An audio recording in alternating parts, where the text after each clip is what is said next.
नमस्कार। प्रातः स्मरणीय परम पूज्य गुरु जी के चरणों में मैं नमन अर्पित करता हूँ। मैं डॉक्टर राजकुमार संस्कृत सौर्यम चैनल में आप सभी विद्वज्जन सभी छात्र छात्राओं का स्वागत करता हूँ। यदि आप मेरे चैनल पे पहली बार आए हैं तो मेरे चैनल को सब्सक्राइब लाइक कर लें, जिससे संस्कृत के सभी ग्रंथों का पंक्ति से अध्ययन एवं विशिष्ट व्याख्यानों का आप श्रवण कर सकें, सुन सकें, उसका लाभ उठा सकें। संस्कृत के प्रचार प्रसार के लिए इस वीडियो को अधिक से अधिक आप शेयर करें, जिससे सभी संस्कृत अनुरागियों को इसका लाभ मिल सके। प्रातः स्मरणीय परम पूज्य गुरु जी का संस्कृत सौर्यम चैनल में हृदय से हार्दिक स्वागत एवं अभिनंदन करता हूँ। आइए गुरु जी के श्रीमुख से ग्रंथ का पंक्ति से अध्ययन करें। धन्यवाद।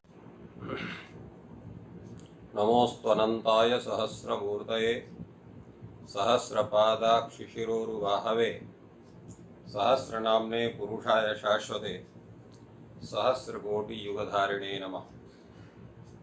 संस्कृत शौर्यम इस समूह से है वा पदांतस्य अनुस्वार से यही परसवर्ण है। ये जो परसवर्ण करता है अनुस्वार के स्थान में, ये पदांत और अपदांत कहाँ करता है, अगर इस पर चर्चा की जाए तो ये सामान्य सूत्र है। ये पदांत में भी करेगा, अपदांत में भी करेगा, दोनों स्थानों में इसकी प्राप्ति। और नित्य यहाँ पर ये परसवर्ण करता है, अनित्य नहीं करता। इसलिए सूत्रकार को वापदांत से सूत्र पृथक से लिखना पड़ा, और वापदांत इस सूत्र में अनुस्वार से ही परसवर्ण, ये संपूर्ण सूत्र अनुवृत्त होता है। इसलिए इसका जब अर्थ करेंगे तो क्या करेंगे, तो अनुस्वारस्य पदान्तस्य अनुस्वारस्य यही परसवर्णो वास्य, अर्थात पदांत को अनुस्वार होता है। पदांत अनुस्वार के स्थान में यह के परे रहते विकल्प से परसवर्ण होता है। पदांत अनुस्वार के स्थान में यह के परे रहती है यह प्रत्याहार घटक वर्णाभ्युहित पूर्वत्व विशिष्ट पदांत अनुस्वार के स्थान में परसवर्ण का विकल्प से विधान होता है। वैसा भी इसका अर्थ का स्वरूप बन सकता है। प्रयोग है त्वं करोषि, इसका आप संधि विच्छेद करेंगे त्वम करोषि। त्वम करोषि में यहां आप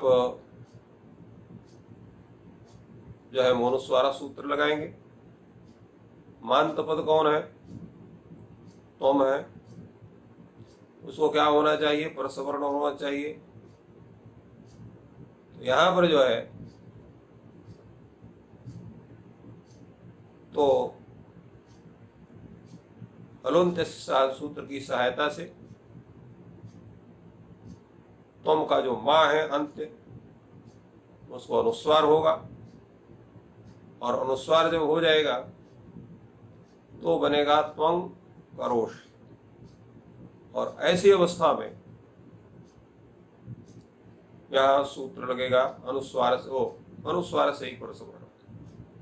यहां पर पदांत अनुस्वार ही है, तो इसको नित्य परसवर्ण प्राप्त होगा, और उसको बाध करके सूत्र लगेगा आपका वा पदांत से। यहाँ पदांत अनुस्वार है, इसलिए इसके स्थान में विकल्प से परसवर्ण होगा। कौन सा परसवर्ण होगा, तो यहां पर में कौन है, करोषिका का है, तो उसका सवर्ण कौन होगा, यहाँ का जो नासिका स्थान होगा, तो नासिका स्थान वाला कवर कौन है, ङ, इसलिए यहाँ पर अनुस्वार के स्थान में ङ परसवर्ण हो जाएगा और बनेगा त्वं करोषि।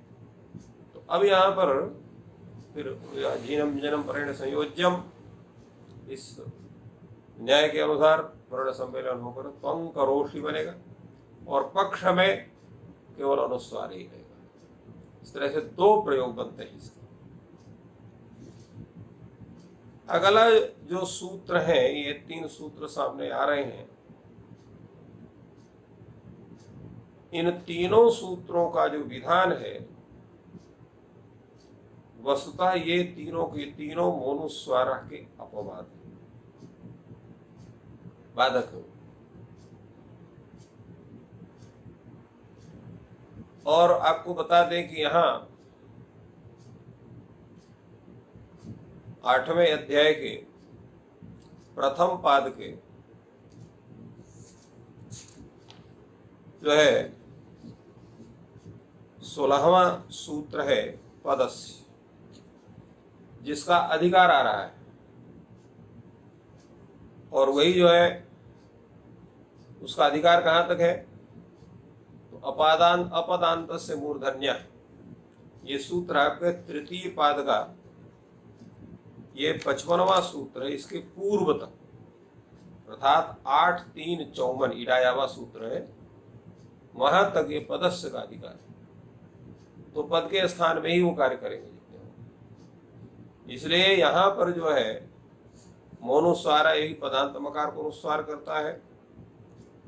मोराजी समः कौ हे मप्रेवा न प्रेनः, ये जो तीनों सूत्र हैं ये भी पदांत मकार के स्थान में ही कार्य विधान करेंगे।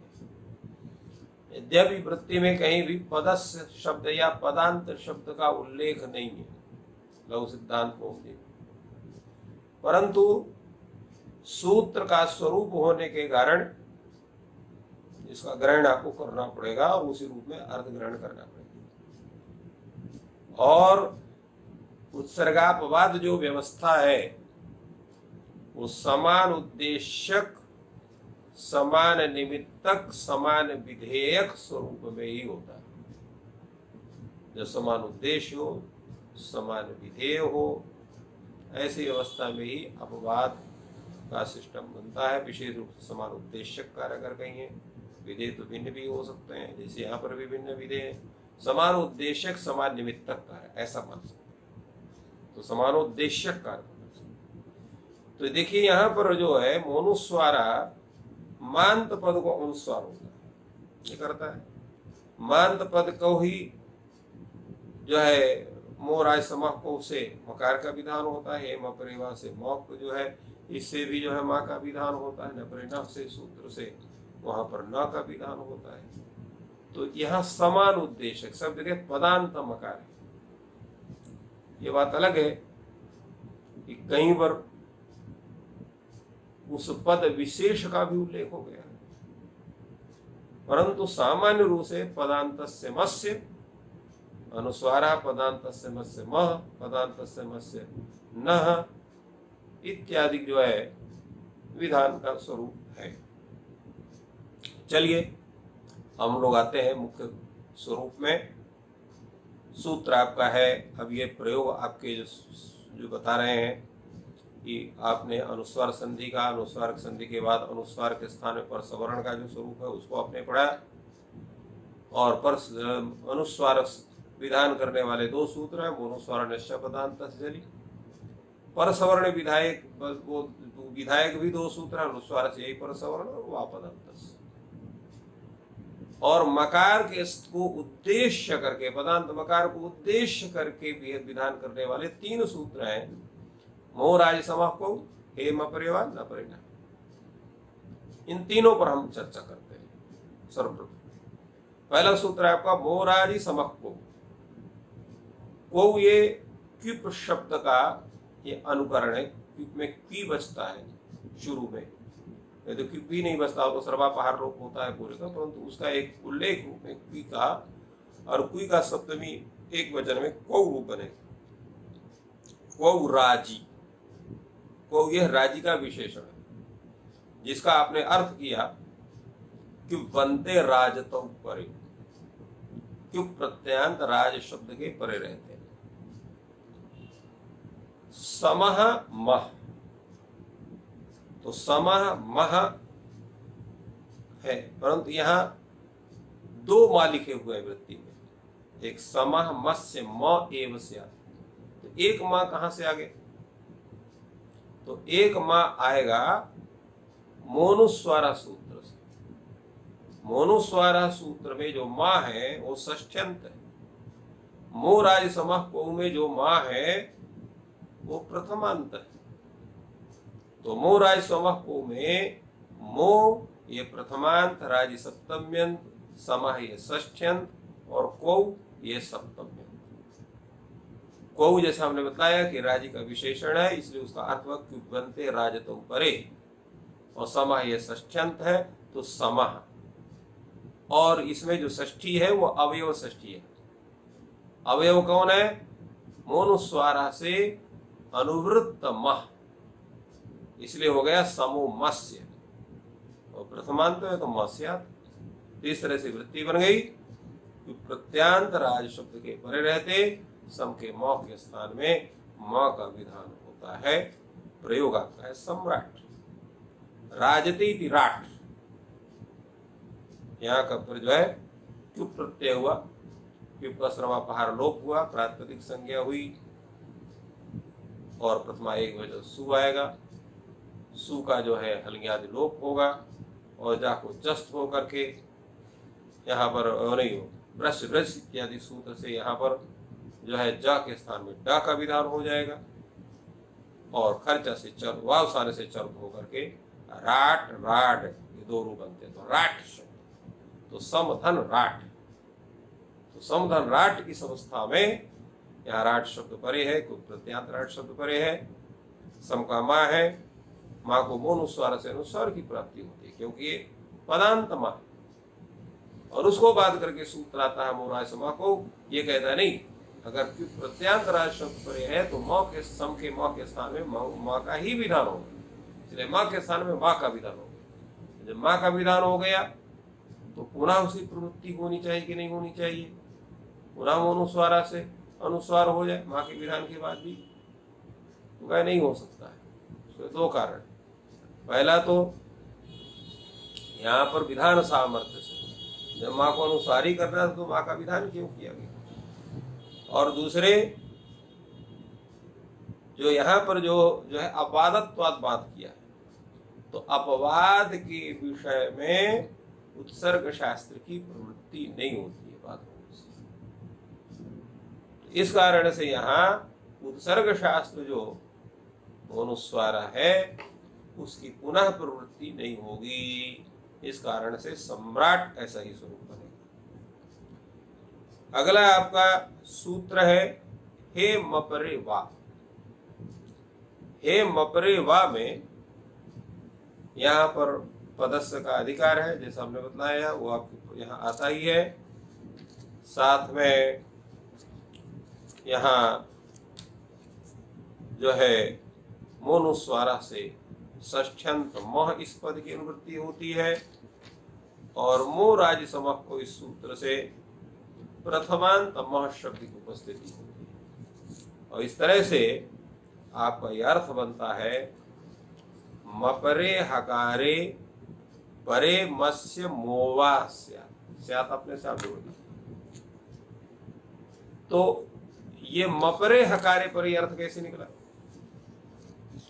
तो कहा ये तो सूत्र में ही आपके हे मपरे, मपरे हे, मपरे भी सप्तम्यंत है, हे भी सप्तम्यंत, और मपरे जो है ये विशेषण है हे का। हे का मतलब आ इति वर्ण विशेष, और मपर शब्द है। मपर में यहाँ पर बहुब्री से बात है, महा पर यस्मात्, माँ है पर जिससे, एवं भूता हकारा, ऐसा होना चाहिए। हाँ ऐसा हो जिसके बाद में म परे हो, इसलिए यहाँ पर म्यल धातु है, फल म्यल संचलन आदि। तो यहाँ पर म्यल धातु से म्यलयति ये रूप बनता है आपका, और यहाँ पर मकार परक हकार है, उसके परे रहते जो भी पदांत माँ होगा उसके स्थान में माँ का विधान होगा, विकल्प से करना है। प्रयोग यहाँ पर आया किम म्यलयति, तो किम म्यलयति में यहाँ पर हकार परक मकार है, मकार परक हकार है, म्यलयति का म, और उसके पर रहते पदांत मकार कौन है? किम का म। इस किम के माँ के स्थान में क्या प्राप्त था? पहले मोनुस्वार से अनुस्वार प्राप्त था, तो उस अनुस्वार का अपादत्वाद बात करके हेम परिवार सूत्र से मकार का विधान होता है विकल्प से। जब मकार का विधान हो जाएगा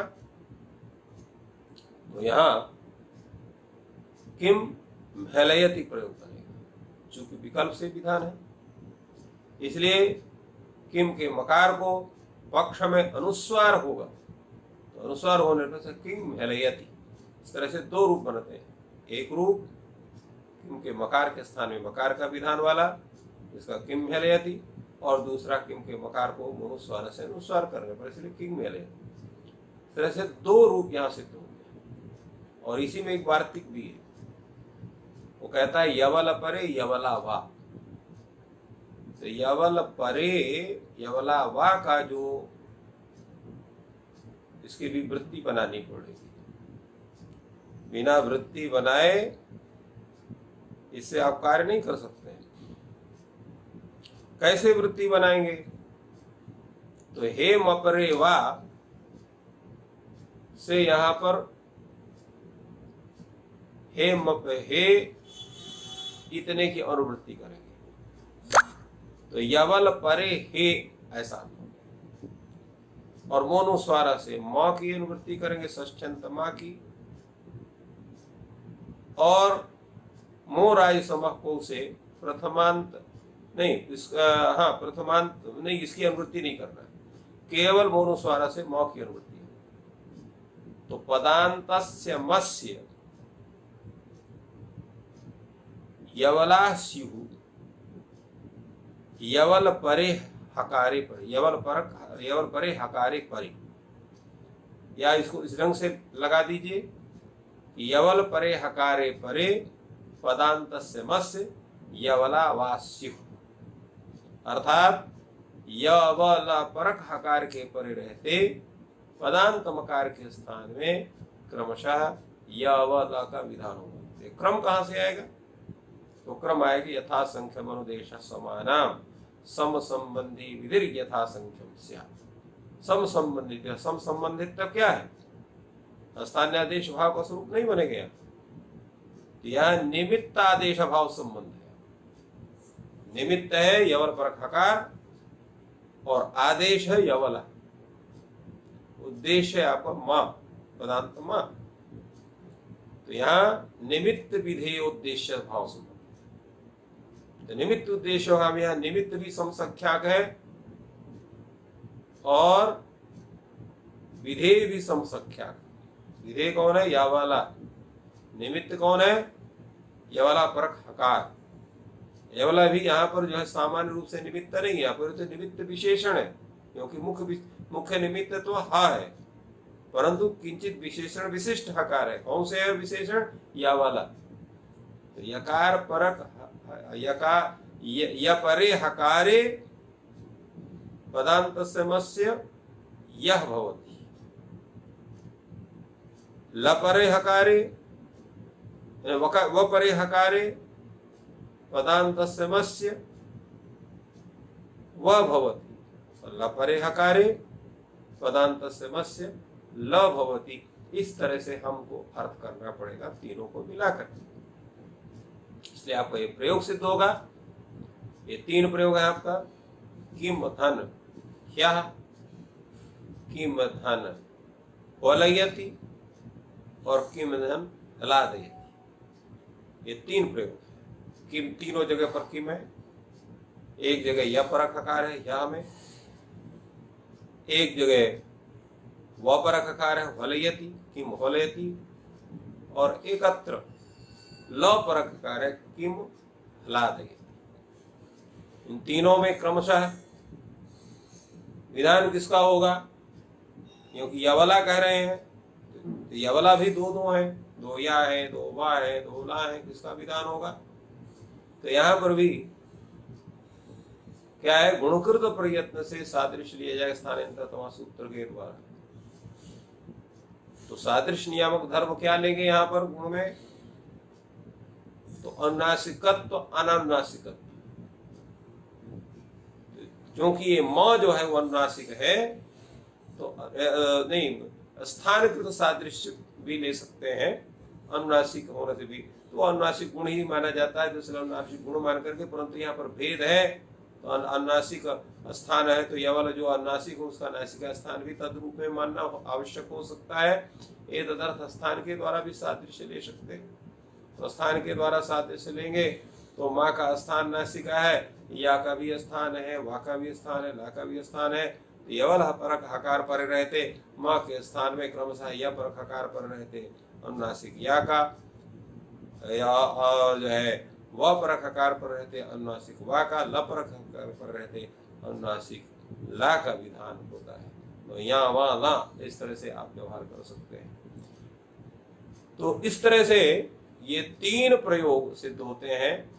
ये भी वस्तुतः अनुस्वार के स्थानीय के रूप में संधि का विधान होता है, इसलिए तद्रूप में भी हर संधि के अनुस्वार अवान्तर जो है वो अनुस्वार संधि के ये भी स्वरूप बन सकते हैं। अगला सूत्र आपका नपरे ना, ये सूत्र कहता है नपरे हकारे मत्स्य नोवा।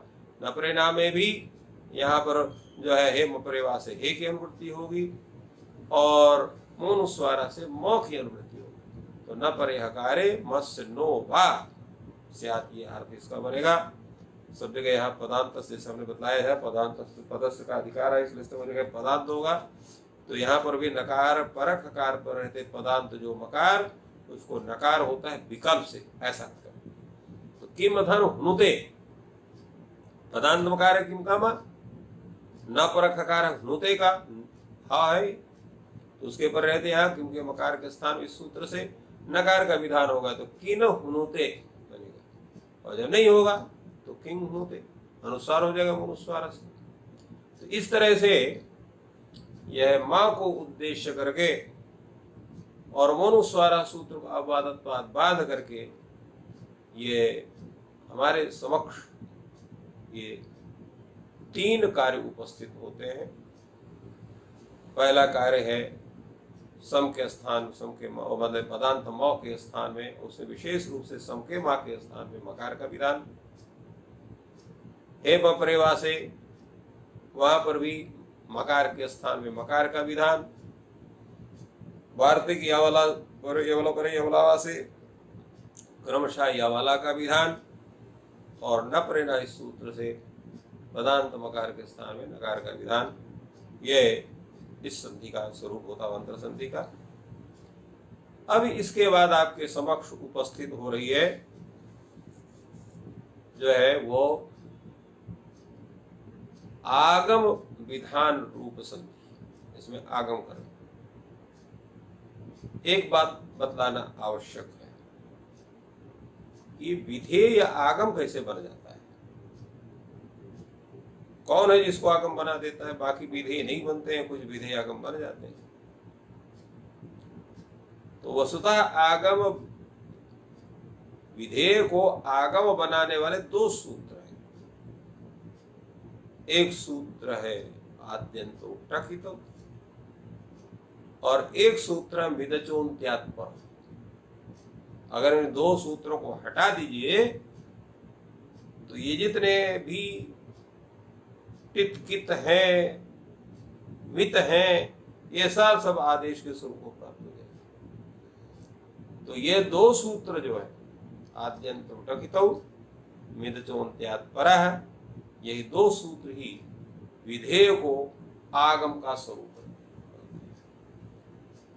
सामान्य रूप से बताया जाता है कि आगम की प्रवृत्ति मित्रवत होती है, आदेश की प्रवृत्ति शत्रुवत होती है। व्याकरण शास्त्र की दृष्टि से आगम को उपजन स्वरूप में उसको रखा जाता है। उपजन माने वृद्धि होना, और आदेश को जो है विकार स्वरूप में बताता है, क्योंकि वहां पर जो है विकार होता है। जैसे ई के स्थान में या विधान हो, या विकार हो, यण विधान होगा इसलिए ओ के स्थान में अव का विधान होगा तो वो विकार होगा। तो इस तरह से विकार का स्वरूप होता है। तो अब यहाँ पर मिदचोन्त्यात् परः जो सूत्र है उसकी चर्चा तो हम बाद में हम लोग कभी करेंगे। अभी जो उपस्थित आपके सामने सूत्र है वो है आद्यंतो टकितो।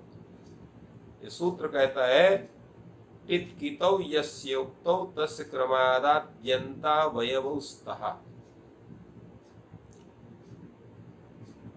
तो टित कितौ यस्योक्तौ, टित और कित इनको उद्देश्य करके, नहीं टित और कित, टित और कित यस्य युक्तौ, यस्य युक्तौ माने यम उद्देश्य भीतौ, टित कितौ अर्थात टित विधेयः कित विधेय, यस्य उक्तौ यम उद्देश्य विहितौ, तस्य स्वकीय उद्देश्यस्य क्रमात् क्रमशः टित स्वकीयस्य उद्देश्यस्य आद्यवयवः भवति और किच्च अंतावयवः भवति। अर्थात टित और कित ये जो विधेय है, जिस किसी का भी उद्देश्य करके इनका विधान होता है, तो टित अपने उद्देश्य का आदि अवयव होकर प्रवृत्त होता है और कित अपने उद्देश्य का अंत्यावयव होकर के प्रवृत्त होता है। ये भी परिभाषा सूत्र है, व्यवस्थापक सूत्र है। तो इसलिए ये व्यवस्था अपनी देता है। अब इसमें जब इसका हम लोग विचार करते हैं तो अब इसमें हम लोग टित कहाँ मिलेगा, कित कहाँ मिलेगा, तो वो सबके स्वरूप आपके सामने उपस्थित रहे। टित का भी स्वरूप आपके सामने उपस्थित रहा, कित का भी आपके सामने उपस्थित हो रहा है, क्योंकि ये तो आगम विधान रूप संधि ही है। पहला सूत्र आपके सामने उपस्थित होता है गुणो कुक्टुक क्षय। तो पदान्तयो गुणो कुक्टुक इत्यागम वस्ता शरि परे, ऐसा इसका आपको एक वृत्ति का भी बनाना पड़ेगा। या शरि परे पदान्तयो गुणो कुक्टुक इति आगमौ भवतः यस्याताम्, ऐसा भी बना सकते हैं कि शर के परे रहते पदांत जो ङकार और नकार, उसको उद्देश्य कर सके क्रमशः कुक का और टुक का विधान होता है। ये हम अर्थ करेंगे।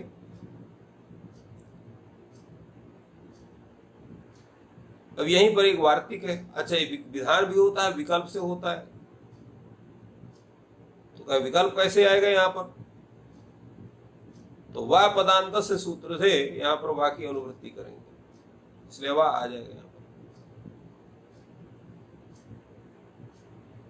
अगला नहीं, हे मपरेवा से वाक्य अनुवृत्ति, हे मपरेवा से वाक्य अनुवृत्ति करेंगे, वह पदांत से नहीं, हे मपरेवा से वाक्य अनुवृत्ति करेंगे। वार्तिक है चयो द्वितीयाः शरि पौष्कर सादेरिति वाच्यम। ये वार्तिक कहता है चयः अर्थात चय प्रत्याहार घटक वर्ण स्ववर्गस्य द्वितीयं वर्णम प्राप्नोति शरि परे, द्वितीय वर्ण को प्राप्त करता है। द्वितीय माने द्वितीय वर्ण को, द्वितीय अर्थ को स्वरूप प्राप्त करता है। कहाँ कब करता है? तो शर के परे रहते।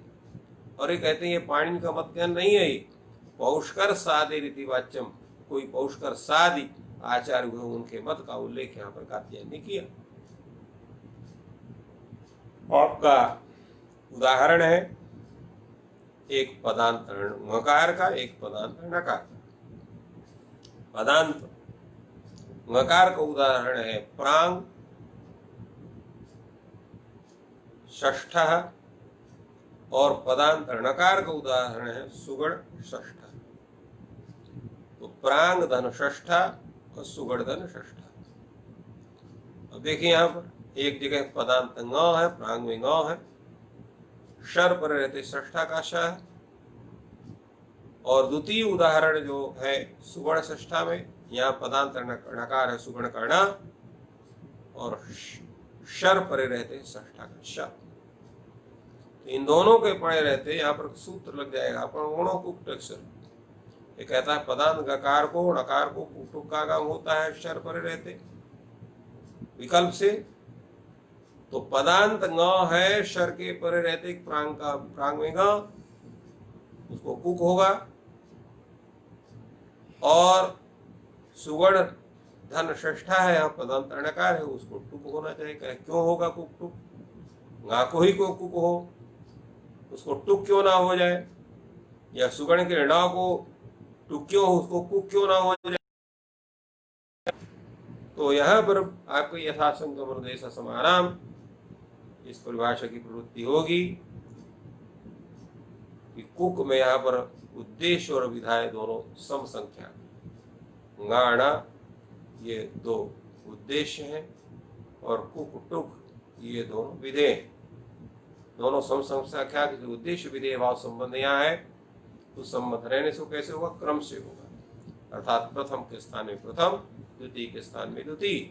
तो प्रथम कौन है? गा। तो गा को उद्देश्य करके प्रथम विधेय कौन है? कुक, इसलिए गा को कुक का विधान हो। और सुगण क्या है? णा द्वितीय है, इसलिए द्वितीय के स्थान में द्वितीय होगा, अर्थात सुगण को यहाँ पर णा को टुक का विधान। और ये कुक और टिक कैसे हैं? ये दोनों कित हैं, कि उसमें दोनों में का की संज्ञा होती है, कुक में भी और टुक में भी।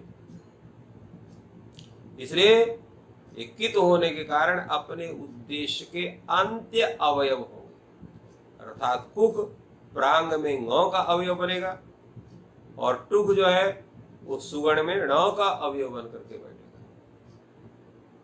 तो इस तरह से कुक और टुक का आगम करेंगे तो प्रांग कुक षष्ठा, सुगण टुक षष्ठा। और कुक और टुक में क की इत संज्ञा आप करेंगे हलंत्यम से, और उ की इत संज्ञा करेंगे उपदेश नासिकित से, और तस् लोप सबका लोप कर देंगे। तो प्रांग क षष्ठा, सुगण ट षष्ठा, ऐसा करेंगे। तब ये वार्तिक पहुंचता है। ये कहता है चय का द्वितीय वर्ण होता है अक्षर पर रहते पहुंचकर सादी आचार्य के मत में। तो यहाँ पर चय कौन है? चय में च ट त क प, अर्थात पांचों वर्गों के प्रथम अक्षर ही आते हैं। क च त ट प, हाँ, ये आते हैं। परंतु यहाँ पर उल्लेख दूसरे ढंग से च ट त प और क प, च ट त क प, ऐसा। तो इस तरह से यहाँ पर कहा कि चय का द्वितीय वर्ण होगा। तो चय कौन है यहाँ पर? तो प्रांग क षष्ठा में का है, शर पर रहते षष्ठा का शा है। सुगण ट षष्ठा में यहाँ पर भी शर पर रहते शाह है, और ट यहाँ पर है। आपका चय जो है उसका द्वितीय वर्ण हो जाएगा, अर्थात का द्वितीय वर्ण खा और टा का द्वितीय वर्ण ठा। तो प्रांग ख षष्ठा, सुगण ठ षष्ठा, इस तरह से ये प्रयोग सिद्ध हो। चूंकि चयो द्वितीय आसर पहुंचकर सादरी दिव्याचम ये विकल्प से कार्य करता है। जैसे कार्य विधान नहीं होगा, अर्थात द्वितीय वर्ण विधान नहीं होगा, तो प्रांग क षष्ठा, सुगण षष्ठा रहेगा। तो क और श को मिलाकर क्ष हो जाता है, क्ष जिसका उच्चारण है। तो क्ष, तो क्ष हो गया, तो प्रांग षष्ठा बन गया, प्रांग षष्ठा जिसको आप लोग कहते हैं, और सुगण षष्ठा रहेगा। और जिस अवस्था में कुक टुक दोनों का आगम नहीं होगा तो प्रांग षष्ठा, सुगण षष्ठा। इस तरह से तीन रूप बनते हैं, प्रांग षष्ठा, प्रांग षष्ठा, प्रांग षष्ठा, सुगण षष्ठा या सुगण षष्ठा, सुगण षष्ठा और सुगण षष्ठा। इस तरह से तीन रूप होते हैं। तीन रूप होते हैं आपके ये दो विकल्प का विधान होने के कारण। एक विकल्प में दो रूप और दो विकल्प में तीन रूप होंगे। तो इस तरह से ये तीन रूप सिद्ध होते हैं। तो ये पहला प्रयोग है, ये पहला सूत्र है आपके आगम विधान संधि का। द्वितीय सूत्र आपका उपस्थित हो रहा है डह से ढुढ, डात परस से ढुढवा। अभी तक आपने कित आगमों का विधान आपके सामने उपस्थित था और टित का उपस्थित। तो डह से ढुढ, डात परस से ढुढवा, डा से पर नहीं, हाँ, डा से पर जो सा है उसको धुट का आगम होता है। डा से पर जो सा उसको आपको धुट का आगम होगा। प्रयोग है आपका षट संता षट संता, तो षड धन संता ये संधि विच्छेद आप करेंगे, क्योंकि षट षड दो रूप बनते हैं।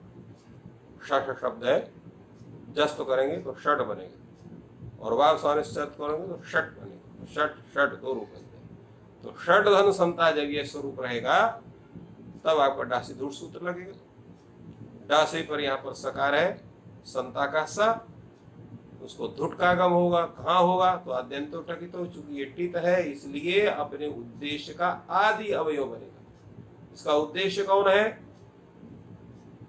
डकाराव्यवहित परत्व विशिष्ट सौ। तो डकारा षड घटक डकाराव्यवहित परत्व विशिष्ट संता घटक सकार, उस सकार को यहाँ पर धुट का आगम हो जाएगा। मान धुट सा का आदि अव बन करके बैठेगा धुट। धुट में भी उकार और टकार की संज्ञा होगी, केवल था बचेगा, तो षड ध संता बनेगा। अब खरिचा सूत्र लग जाएंगे। तो खरी जलाम चरासी, खर पर रहते कौन है? संता का स, इसलिए यहाँ पर था को चर्त होकर क्या हो जाएगा? ता हो जाएगा। और इसके बाद पुनः खरिचा सूत्र लगेगा। खर परे हो गया आपका त और झर हो जाएगा ड, इसलिए ड को यहाँ पर जो है चर्त होकर के ट हो जाएगा। अब प्रश्न ये हो सकता है कि षट संता या षट संता जब ये स्वरूप रहता है तो यहाँ पर नाष्टु सुदिष्टुत्व क्यों नहीं हो जाएगा? तो स्मरण रखना चाहिए कि वहां एक सूत्र आया था नपदांताटोरण, पदांताटवर्गत परस्याम स्तोष्टुर्नस्य परस्यानाम स्तोष्टुर्नस्य। तो यहाँ पर पदांत टवर्ग है, षटकाटा है, और उससे पर नाम में यहाँ पर सकार है, तो ष्टुत्व का निषेध होता है, इसलिए षट संता ऐसा ही रहेगा, ष्टुत्वाधिकार यहाँ पर नहीं होगा।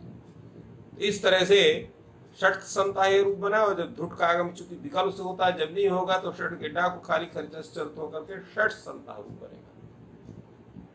तो ये धुट आगम का प्रयोग एक और आ रहा है आपके सामने, नश्च सूत्र। ये कहता है नान्तात् परस्य सस्य धुडवा, नौ से पर। यहाँ पर भी सब जगह जैसा हमने बतलाया था पद का अधिकार, माने पदांतात डकारात परस्य, उसका अर्थ होगा पहले वाले का। यहाँ पर पदांतात नकारात परस्य सस्य, पदांत नकार से पर सकार को धुट का आगम होगा। प्रयोग है यहाँ पर संत सह संसा, सन धन सह। तो सन धन सह में यहाँ सन है, सन प्रयोग कहाँ है? तो ये अस भूवि धातु है, उसे जब शत्रु प्रत्यय करेंगे तो प्रथमा में एक वचन बनेगा आपका सन, सन संतो संता, ऐसा रूप बनता है सन शब्द। ये सन शब्द का ये पदांत नकार है सन का। और आगे सह शब्द है, सह तौते वाला सह, तो सन धन सह, पदांत नकार है सन का ना, उससे पर यहाँ पर सा है, इसको यहाँ पर धुट का आगम होगा। चूंकि टित है, टित होने से अपने उद्देश्य सा का ये जो है ये अवयव बन करके आदि अवयव बन करके प्रयुक्त होगा। तो सन धन धुट सन धुट सा क्या बनेगा? सन धन धुट सा। धुट में उकार टकार की संज्ञा, तो सन धन थ सा ऐसा बनेगा। था को कर्च से चर्प करिएगा तो सा, तो सन सा, इस तरह संसा। और जब धुट आगम नहीं होगा तो संसा खाली रहेगा। तो इस तरह से ये दो प्रयोग सिद्ध होते हैं आपका नष्ट सूत्र के द्वारा। अगला और अंतिम, अंतिम तो नहीं कहेंगे क्योंकि अभी सूत्र और आएगा, परंतु यहाँ पर जो है अंतिम नहीं करे, अभी है, इसके बाद अंतिम आएगा गमो हृस्वत जिगुण नित्यम, वो भी एक ढंग से वो भी आगम विधान संधि का है ये। और ये शितुक आपके सामने उपस्थित हो रहा है। शितुक में यहाँ पर भी लिखा सूत्र ने पदांतस्य नश्य परितुग्वा, तो नश्य सूत्र से यहाँ नह की अनुवृत्ति होती है, और इसको यहाँ पर वहां नस्य वहां पंचम बनते हैं, इसको षष्ठ्यंत इसका होता है। तो पदांतस्य नस्य शे परे तुग्वा ये विधान होता है। शी यहाँ पर है ही है, तो शी परे अर्थ हो जाएगा। और तुक का भी कथन है, विकल्प हे मप्रेवा से वा यहाँ पर सब जगह उसका अनुवृत्त होता चला आ रहा है। तो पदांतस्य नस्य शे परे तुग्वा, पदांत नकार को तुक का आगम होता है, शे पर रहता है अर्थात श के परे रहते हैं। ये इसका अर्थ है। प्रयोग है सन धन शंभु। सन धन शंभु, सन में जो ना है वो पदांत नकार है, क्योंकि पद है सन, तो ना पदांत कहलाएगा। श पर रहते शंभु का श, तो शंभु के श के पर रहते जो पदांत नकार सन का ना है, उसको तुक का आगम हो गया। तो तुक क्या है? कित है।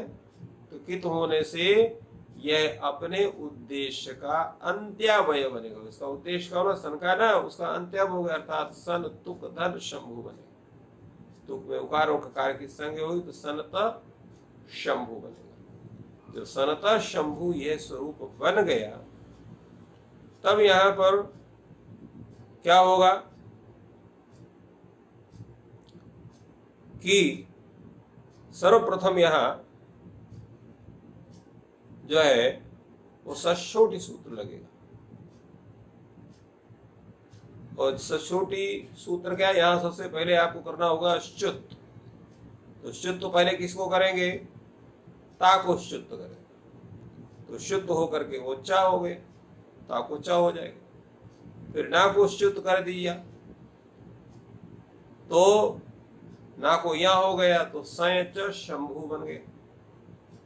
अब सूत्र लगे सचोटी, जया परस से छो वाटी। जय कौन है? तो जय हो गया आपका च।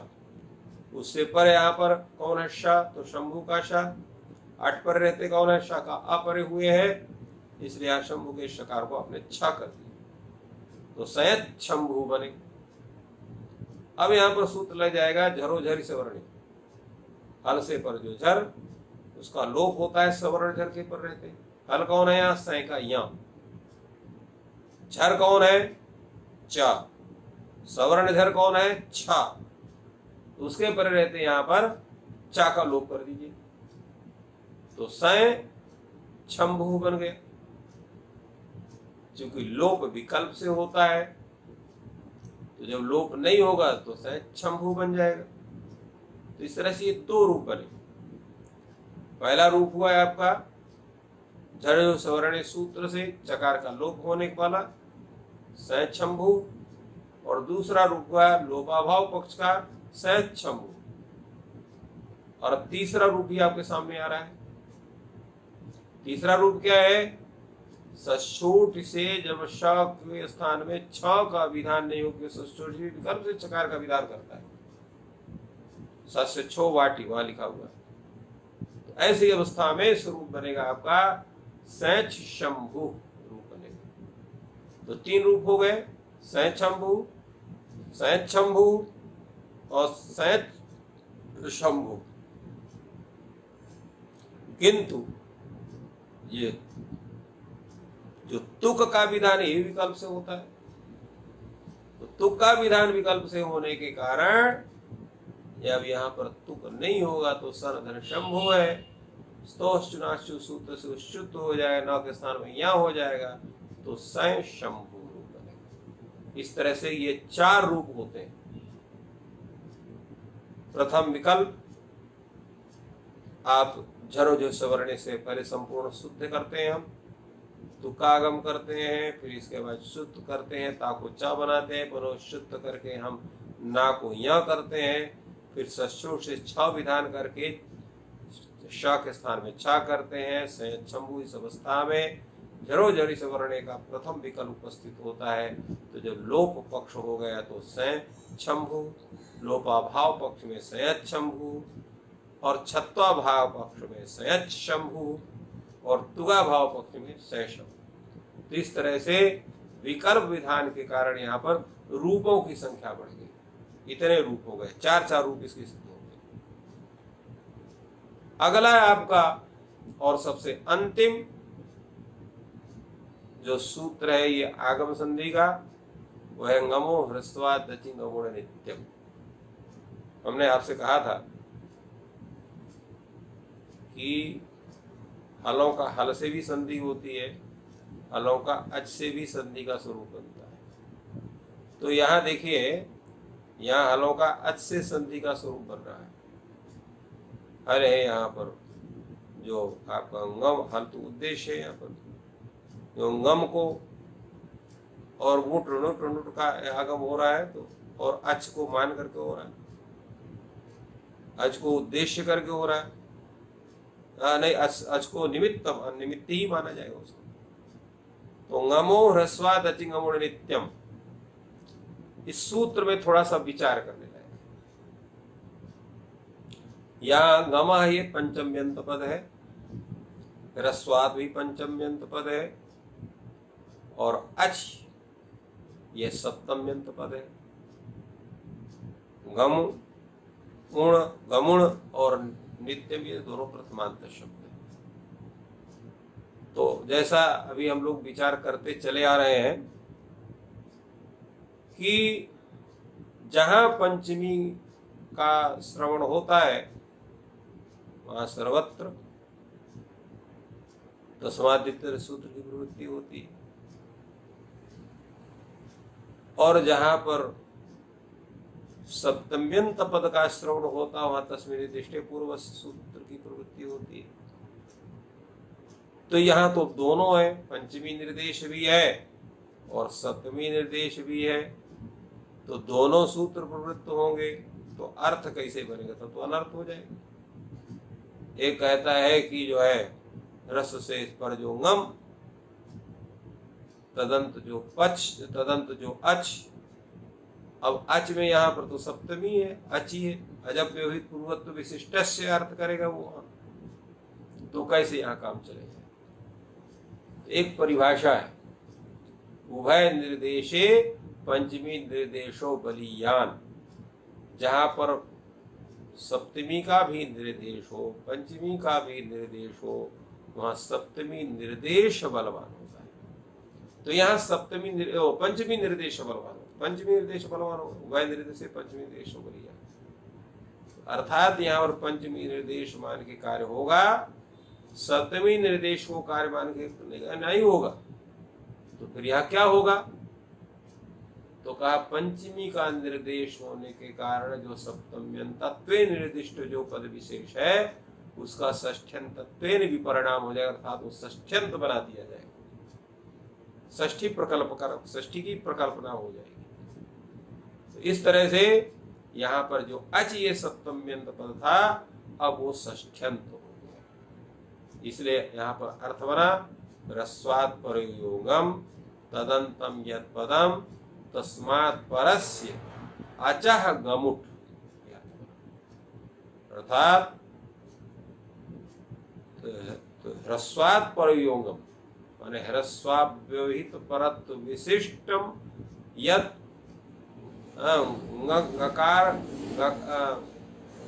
गकारः णकारः नकारः तदंतम यत् पदम, अर्थात ङकारांतम पदम णकारांतम पदम नकारांतम पदम तस्मात् गांत णांत नांत पदात् परस्य अचः गमुट स्यात्। गम का अर्थ हो गया गण न, और उठ यहां लग जाए तो मुठ नुठ नुठ, यह अर्थ बनेगा। एक क्रम से होगा, यहां पर भी क्रम लगेगा। अब यहां देखिए, यहां पर भी निमित्तोद्देशक भाव संबंध यहां पर होगा, निमित्त विधेय भाव संबंध। निमित्त है यहां पर गाणाना और विधेय है मुठ नुठ नुठ। इस तरह से यहां विधान होता है। प्रयोग है आपके कौन? प्रत्यंगात्मा सुगणीशः सन्नच्युतः, ये आपके तीन प्रयोग उपस्थित है। प्रत्यंग धन आत्मा सुगण धन ईशः और सन धन अच्युत। सु प्रत्यंग में ङ है, सुगण में ण है, सन में न। ङ जो है प्रत्यय में यह घटक जो आकार है उस ह्रस्व से पर है। सुगण में ग घटक ह्रस्वकार से पर ण है और सन में स घटक ह्रस्वकार से पर न है। तो ह्रस्व से पर गम हो गया, प्रत्यंग का ङ, सुगण का ण और सन का न। तदंत पद कौन होगा? प्रत्यंग, सुगण और सन। उससे पर अच कौन होगा? आत्मा का आ, ईशः का ई, अच्युतः का आ। इनको क्या होगा? गमुट होगा, अर्थात मुट नुट नुट ये होंगे। कहाँ होंगे? यथा संगम अनुदेशा सामने, जैसे हमने बताया, लगाएंगे। अर्थात ग निमित्त से पर जो अच उसको मुट का आगम, ण रूप निमित्त से पर जो अच उसको नुट का आगम, और न रूप निमित्त से पर अर्थात नकारांत पद से पर जो अच उसको ङुट, नकारांत पद से पर जो अच उसको णुट, और नकारांत पद से पर जो अच उसको नुट का आगम होता है। और ये नित्य होता है। कहा नित्य क्यों कहा इन्होंने? कहा नित्य नहीं कहते तो हे मपरेवा से हुआ जो चला आ रहा है, इसका पूर्व सूत्र जो शीतु का है वहां तक तो आया है, यहां पर भी पहुंच जाता तो विकल्प से सब प्रयोग होते हैं। हमको कैसे करना है? नित्य प्रयोग करना। इसलिए यहां नित्यम शब्द का प्रयोग हुआ है। तो इस तरह से यहां जो गांत पद है प्रत्यंग, उससे पर आत्मा का आ है, उसको ङुट का आगम करेंगे। ङुट में क्या बचेगा? खाली गा, उकार टकार की संज्ञा होगी, तो प्रत्यंग ङ आत्मा। वर्ण सम्मेलन करेंगे तो प्रत्यंगात्मा बनेगा। इसी प्रकार सुगण ईशा में यहां पर तदंत जो णकारांत पद कौन होगा? सुगण। और उसे अच कौन करो है? अच परे कौन है? ईशा का ई। उस ईशा के ई को यहाँ पर णुट का आगमन, णुट में भी उकार और नकार की संज्ञा और टकार की संज्ञा होगी, केवल ण बचेगा। सुगण ण ईशा, वर्ण सम्मेलन करें सुगण ईशा, और सनदन अच्युता है, यहाँ पर नुट होगा। सन से पर जो आपका अच्युता का आ है उसको नुट का आगम होगा। नुट में कौन बचेगा? खाली ना बचेगा। तो सन न अच्युता, वर्ण सम्मेलन करने पर सन्नच्युता। इस तरह से इन प्रयोगों पर आज हम लोगों ने विचार किया। पहले आपका अनुस्वार अवांतर, जो हर संधि का अवांतर संधि अनुस्वार संधि, उसके अंतर्गत हम लोगों ने अनुस्वार का विधान और पदांत अपदांत साधारण स्वर से परसवर्ण से परसवर्ण का विधान, इसको यहाँ तक हम लोगों ने कल अध्ययन किया था। आज वह पदांत सूत्र से पदांत जो अनुस्वार को परसवर्ण संबंधी कार्य को उसको जो उसका अध्ययन किया गया, और इसके अनंतर मोनुस्वारा से अनुस्वार के विधान के अपवाद जो सूत्र है, मकार विधायक, यकार वकार विधायक, यकार वकार लकार विधायक और नकार विधायक। मकार विधायक में हो गया आपका मोर आयसमा को और हेम प्रेवा। यकार वकार लकार विधायक यवल बरे यवलावा यवार्तिक हुआ, और नकार विधायक आपका नपरे न। इसके अनंतर हम लोगों ने जो है आगम विधान संधि के उदाहरण कई सूत्र हुए। पहला सूत्र है गणों को टुक्षरी, द्वितीय नासिदुट, तृतीय नश्च, चतुर्थ शीतुक, और पांचवा और अंतिम गमो ह्रस्वा दचिंगमो निश्चयम। तो इन सूत्रों को हमने ज्ञान किया, और जैसा हमने पहले बताया था कि ये जो आगम है ये उपजन रूप है, अभिवृद्धि रूप है, और इनको आगम स्वरूप बनाते हैं आपका अद्यंतो टकितो सूत्र। टित और कित जो है उनको, और जो मकार संज्ञक है उसको मिलचोन जात परा, यह सूत्र हमको बनाता है। तो इस तरह से इन सभी प्रयोग की हम सिद्धि करते हैं, और कल जो है वो रुत्व विधान संधि से हमारा कार्यक्रम प्रारंभ होगा। रुत्व विधान कैसे होता है, किस तरह से होता है, कौन कौन से कार्य होते हैं, तो ये सब की चर्चा हम लोग कल करेंगे, और उसके विशिष्ट विधान को हम लोग जानेंगे। तो आज का ये अध्ययन सत्र यहीं पर संपन्न हो रहा है।